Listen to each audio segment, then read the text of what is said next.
শাকিব খান না থাকলে সিনেমার হলের সংখ্যা কমবে, মানে 100% কমবে। এত পরিমাণ কমবে যা চিন্তাই করতে পারবেন না আপনারা। মানে এর এফেক্টটা কিন্তু আমরা মান্নাবাড়ি দিয়ে পাইছি। 1200, 1300, 1400 হল সিনেমা হল থেকে আস্তে আস্তে আস্তে আস্তে এখন আইসা পড়ছে 200+ আছে।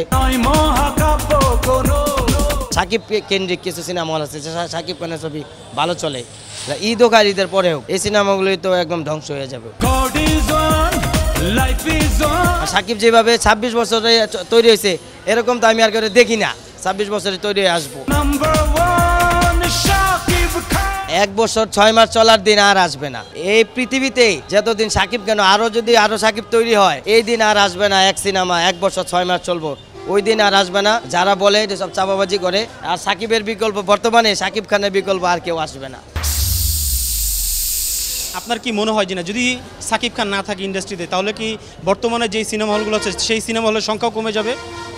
সাকিব খান না থাকলে সিনেমার হলের সংখ্যা কমবে, মানে 100% কমবে। এত পরিমাণ কমবে যা চিন্তাই করতে পারবেন না আপনারা। কারণ মানে এর এফেক্টটা কিন্তু আমরা মান্নাবাড়ি দিয়ে পাইছি। 1200, 1300, 1400 হল সিনেমা হল থেকে আস্তে আস্তে আস্তে আস্তে এখন আইসা পড়ছে 200+ আছে। সব কিছু মিলে হয়তো বা 200-250 আছে সিনেপ্লেক্স, সব কিছু মিলে 200-250 সিনেমা হল আছে। সাকিব যদি আল্লাহ না করুক, সবাই তো একসময় মনে যায় সাকিব যদি যাওয়ার তারপরে আরও সিনেমা হল যেটা সাকিব কেন্দ্রিক কিছু সিনেমা হল আছে, সাকিব খানের ছবি ভালো চলে। ঈদ ও ঈদের পরেও এই সিনেমাগুলোই তো একদম ধ্বংস হয়ে যাবে। জানি না বন্ধ হবে কিনা। আবার আরেকজন স্টার তৈরি যদি হইতে পারে হয়তো বা ধারাবাহিকতা থাকবে, কিন্তু ধ্বংস হবে এটা শিওর থাকেন। আর সাকিবের বিকল্প বর্তমানে সাকিব খানের বিকল্প আর কেউ আসবে না। সাকিব খান মারা গেলে হয়তো বা সিনেমা হল ধ্বংসের পর্যায়ে চলেই যাবে মনে করি আমি, যদি আরেকজন স্টার তৈরি না হয়।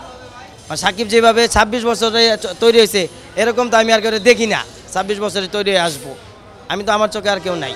পুরান অনেকগুলি হল যারা বন্ধ করে ফেলে রাখছে তার তো ঈদে ম্যাক্সিমাম হল ঈদ কেন্দ্রিক, তারা ঈদেই খুলে এবং সাকিবের ছবি চালায়।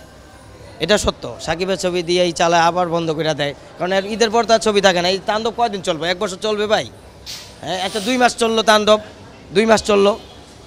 তারপরে এই যে আরও যার যার ছবি আছে তারা আরও 1 সপ্তাহ করে চললো। তারপরে পুরান ছবি চলতে হইব। এই পুরান ছবি দিয়ে তো একটা হলের খরচ, বিশাল একটা খরচ থাকে। ওই খরচটা তো আসে না। ওই হিসাবে বন্ধ করে রাখে, ঈদ আইলে আবার খুলে। আগে তো আমরা দেখেছি যে একটা সিনেমা 1 বছর পর্যন্ত চালিয়েছেন আপনারা, বা টানা সিনেমা চলতো, কিন্তু সেই সময়টা এখন নাই। সেই সময়টা ফিরে আসবে কিনা? 1 বছর 6 মাস চলার দিন আর আসবে না এই পৃথিবীতে। যতদিন সাকিব কেন যদি আরও সাকিব তৈরি হয় এই দিন আর আসবে না। এক সিনেমা 1 বছর 6 মাস চলবো ওই দিন আর আসবে না। যারা বলে এটা সব চাপাবাজি করে, কিন্তু সাকিব খানের ছবি চলবো যে কদিন আছে সিনেমা হলে। যে সাকিবের ছবি সবচেয়ে ভালো চলে, ওনার ছবি চলবে। এখন যারা আছে ম্যাক্সিমাম হলে দেখেন সাকিবের ছবি চালাই দেয় এবং তার ছবি তো 2টা ভালো সেল হয়।